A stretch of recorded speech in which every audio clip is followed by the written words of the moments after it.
حضرت ابو سعید خدری اور حضرت جابر بن عبداللہ رضی اللہ تعالیٰ عنہم سے روایت ہے، رسول اللہ صلی اللہ علیہ وسلم نے فرمایا، کھمبی من کی قسم ہے، اس کا پانی آنکھ کے لیے شفا ہے۔ اجوا کھجور جنت سے ہے اور یہ جن کے اثر یا جنون سے شفا دیتی ہے۔ من اس قدرتی خوراک کا نام ہے جو بنی اسرائیل پر نازل کی گئی تھی۔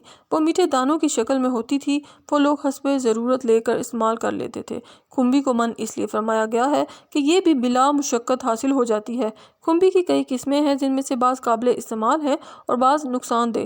اجوا کے بارے میں اسی مفہوم کی ایک حدیث صحیح بخاری میں ہے جس کے الفاظ یہ ہیں، جو شخص صبح کے وقت 7 اجوا کھجوریں کھائے اس دن اسے زہر یا جادو سے کوئی تکلیف یا نقصان نہیں ہوگا۔ حضرت سعید بن زید بن عمر بن نفیل رضی اللہ تعالیٰ عنہ سے روایت ہے، نبی صلی اللہ علیہ وسلم نے فرمایا، کھمبی اس من سے ہے جو اللہ نے بنی اسرائیل پر نازل کیا تھا، اس کا پانی آنکھ کے لیے شفا ہے۔ حضرت ابو ہریرہ رضی اللہ تعالیٰ عنہ سے روایت ہے، انہوں نے فرمایا، ہم لوگ رسول اللہ صلی اللہ علیہ وسلم کی مجلس میں بات چیت کر رہے تھے کہ کھمبی کا ذکر آ گیا۔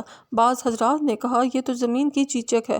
یہ بات رسول اللہ صلی اللہ علیہ وسلم سے عرض کی گئی تو آپ صلی اللہ علیہ وسلم نے فرمایا، کھمبی من کی قسموں میں سے ایک قسم ہے اور اجوا کھجور جنت سے ہے اور وہ زہر سے شفا ہے۔ جنت سے ہونے کا مطلب یہ ہے کہ یہ برکت والی ہے، یا کھجور کی یہ قسم جنت سے زمین پر آئی ہے، جس طرح حجر اسود جنت سے زمین پر بھیجا گیا ہے۔